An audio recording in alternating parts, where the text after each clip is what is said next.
So overall, you could see here I spent a whopping nearly $7,000. Holy crap, that is a lot more than what I thought I would have spent. Yeah, hopefully that gave you guys a good insight into the costs of traveling around Europe in 2021.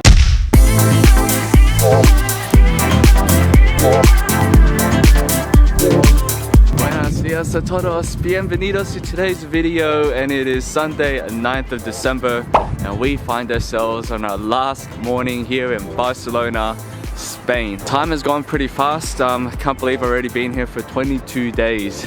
Can you believe that? I left Sydney on the 16th of December, and now we find ourselves on the 9th of January in 2022. It's 9:30 now. It's probably the earliest I've gotten up in these city places in Barcelona and Madrid, and it's only because I'm going home. Our flight today is at 2 o'clock, so still plenty of time. I've got like 30 minutes or an hour or so to kill, have a coffee, have some breakfast. I didn't really want to rush, so already all packed up, ready to go. The normal way I got here before was with a train, but it's a lot easier to catch a bus. That is my bus there. The blue Aero bus.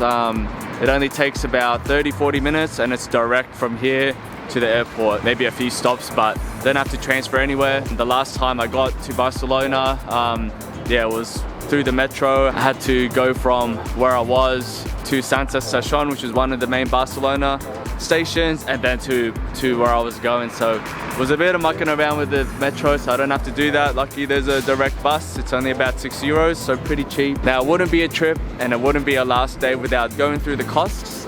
So I pretty much stayed up nearly all night last night till 4 a.m. Putting together all my spreadsheets and the costs I spent for the trip. I hadn't been really doing it throughout the trip, so that's why it took a while. Did the whole month just last night, so I was just on my laptop. So yeah, I want to go through that with you guys, go through what I spent in Spain, how much accommodation, transport, activities, food, costs, and all bits and pieces. Travel in 2021.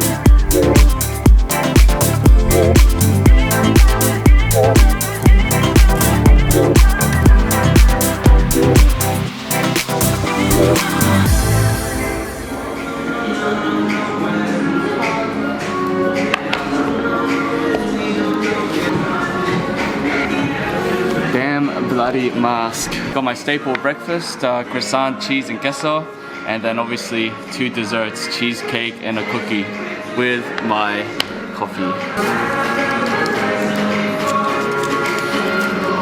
Alright, so my costs. What can I say about my costs? So overall, you could see here I spent a whopping nearly $7,000. Holy crap, that is a lot more than what I thought I would have spent. You can see here in the breakdown, accommodation cost me 1,100 bucks.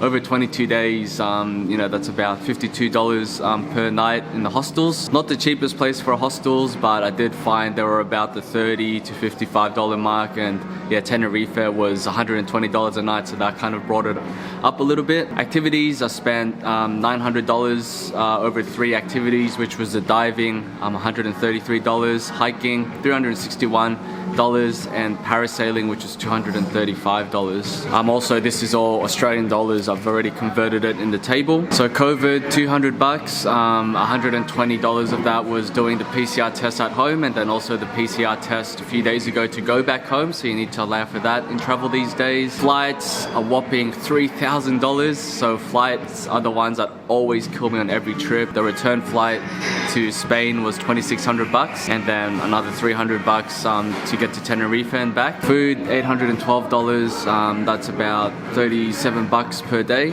Usually I have one big good meal each day, which might cost me 20-25 bucks. The others is just like cafe food, $15. $30 on laundry, 2 sets of laundry for three weeks, about $10-15 for laundry. Medicine, just for that one time I felt sick after the trek, just for a bit of tablets for my nose. Souvenirs, 50 bucks, depends what you want to buy, but mine was just all magnets. Toiletries, just some soap, and then transport as well, 688 bucks. $31 a day, but within that 700 bucks, $430 was just in 4 Renfe country trains. So here it is in my pivot table. I caught one from Catalunya to Valencia, $82, then Valencia to Seville, $150, then Granada to Madrid, which is $114, then Madrid to Barcelona, which is $83. So whilst it doesn't seem like much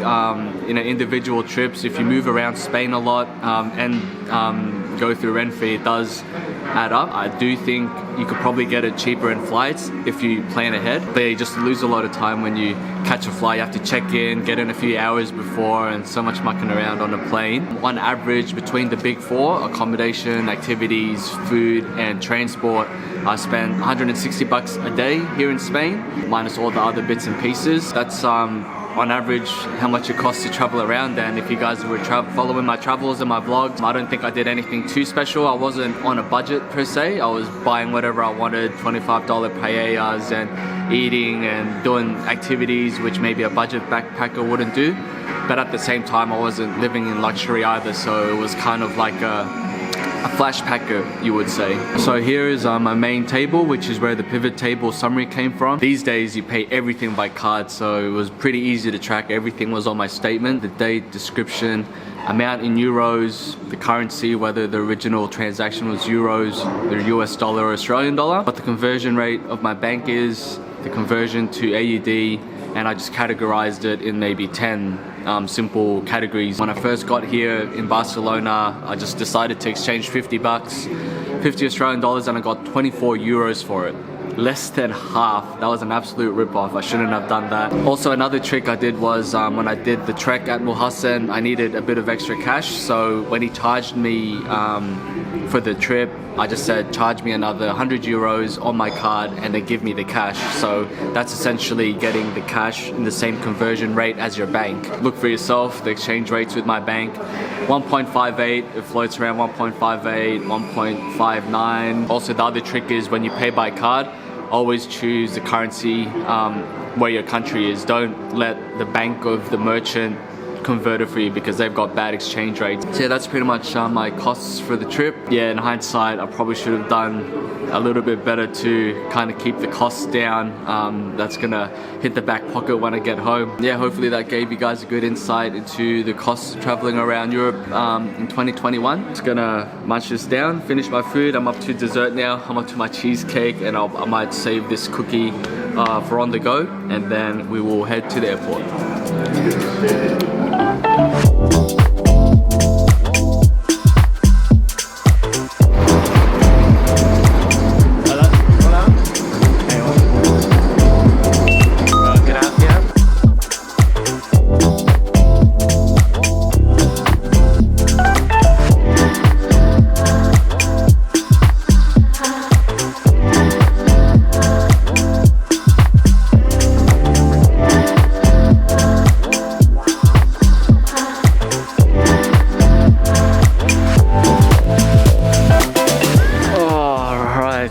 We have finally now made it to our gate with only 15 minutes to spare. Always surprising how quick 3 hours can turn in an airport, how fast 3 hours can go by. You think you have a lot of time, but all of a sudden you're here just in time. So something I forgot to mention earlier was my PCR test. So I did it 2 days ago and I paid 60 euros to receive it the following night, so like a 24-hour turnaround. And yeah, last night it was due to come in from 7 p.m. to 9 p.m. Waited on my emails, got it, looked at it, and I was a negative. Yes. Oh, you don't understand how much relief that was to see negativo on the PCR test, and that was the last piece of the puzzle for me to get home. So right now it is like 10:30 at night in Sydney, 10:30 on Sunday night, and I arrive on Monday night at 9:30 p.m. and then straight to work on Tuesday morning. So the situation at home is reached another level. It's been reaching new levels every single week, and when I left home 3 weeks ago, we were only on 600 cases, quickly rising up to a couple of thousand. But right now, as of yesterday, we are at 45,000 cases. And yeah, before you didn't really know anyone that had COVID. It was kind of like, oh, I've heard of this person, or you just see it on the news. But now, like every second person I know has it. My whole family has it. My group of friends have it.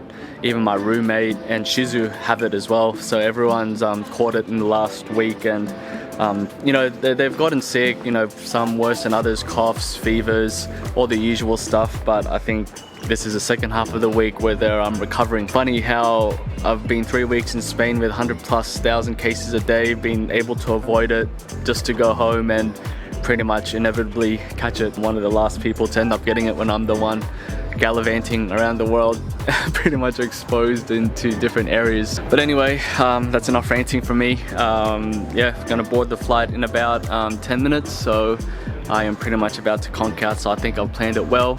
Nighttime in Sydney, time for me to sleep. But anyway, that's my Spain trip done for 2021/2022. Yeah, thanks for joining me and following my adventures along the way.